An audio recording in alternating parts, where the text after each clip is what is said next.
So Bermane Stiverne knocks out Chris Arreola in the 6th round to become the new WBC heavyweight champion of the world and the first Haitian-born fighter to win a version of the heavyweight title.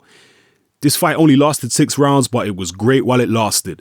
The first round went to Bermane Stiverne. He was moving around boxing. Very early on, I noticed that Chris Arreola was quite wary of Stiverne's power, but Arreola was boxing a better strategic fight in this fight than he did in the first fight.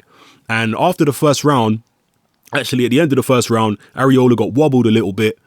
But from the 2nd round through to the 4th round, I had Arreola bossing the fight. He was outworking Bermane Stiverne. He was outthinking him, really. He was picking his spots very well, Arreola. He'd get Stiverne up against the ropes, attack, and then he'd move around the ring. He showed some legs in this fight, which I've not seen from him before. So it was good strategy by Arreola. And it looked as though he was actually taking over and Stiverne was struggling a little bit. But then in the 5th round, Stiverne started moving around and using his jab more. He seemed to forget about his jab. He was just letting Arreola walk in. But he remembered his jab in the 5th round. He started moving around more, looking for body shots and counters. I think the body shots did get to Arreola. There was a couple times earlier on in the fight where Arreola would come in on Stiverne and throw some shots, and he'd land. He landed some big shots on Stiverne's head. Even though some of them were partially blocked by Stiverne's guard and his gloves, some of them were getting through. Solid shots. So Stiverne seems to have a pretty decent chin. And even though Stiverne was losing the exchange overall, he snuck in some body shots quite a few times. And a few times I noticed Arreola backed off after he felt the body shots. So I think the body work again was working for Bermane Stiverne. He's so heavy-handed, this guy. Stiverne is just a very, very heavy-handed guy. And in the 5th round, Stiverne was taking over with his jab, moving around.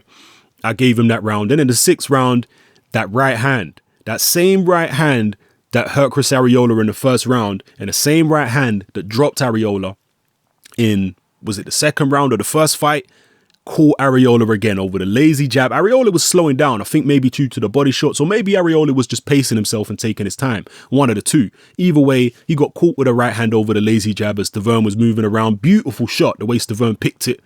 Arreola went down and he was seriously hurt. It wasn't no flash knockdown. The guy was wobbly. Right? Stiverne's a big, hefty guy. He's got serious power in his hands. And you could tell Arreola was in serious trouble when he got hit with his shot. Got up. Stiverne went straight at him. And Stiverne, when he starts winging punches, this guy is seriously dangerous. You don't want to stand in the way because Stiverne can punch with both hands. He's extremely powerful and he's fast when he lets his hands go.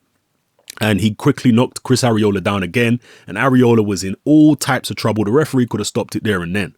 Really could have stopped it. And I was actually fearful for Chris Arreola when he got up the 2nd time because his legs was gone. But it was a heavyweight title fight.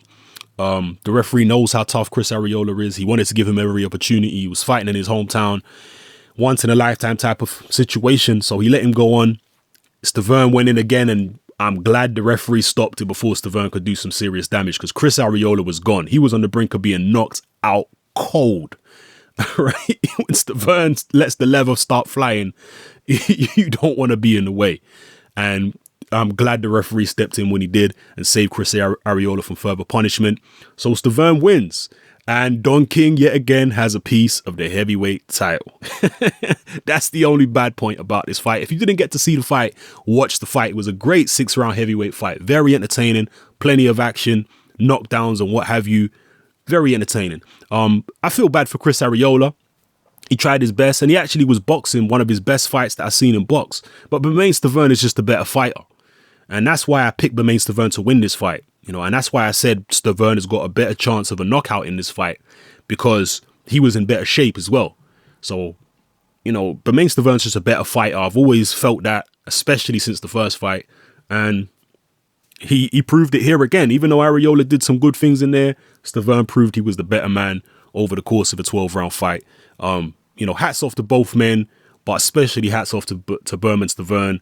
We'll see where he goes from here. I'll be very surprised if he fights Vladimir Klitschko next. I can't see that happening. And it's a bit 50-50 whether he's going to fight Deontay Wilder next as well. Because Deontay Wilder's with Golden Boy, Stiverne's with Don King. And I'm sure Don King will try and, if he can, try and get Stiverne a voluntary defense before he puts him in there with Wilder. And I'm sure he'd rather put him in with Wilder than Vladimir Klitschko, because they could really milk the fight in America, Stiverne versus Wilder. You know, so I think that fight will happen before a Klitschko fight. We'll see. Drop your comments below. If you saw the fight, let me know what you thought of it. Let me know what you thought of both of their performances and where you see both fighters going forward. Yeah, just let me know how you feel. This is Hatman. I'm out.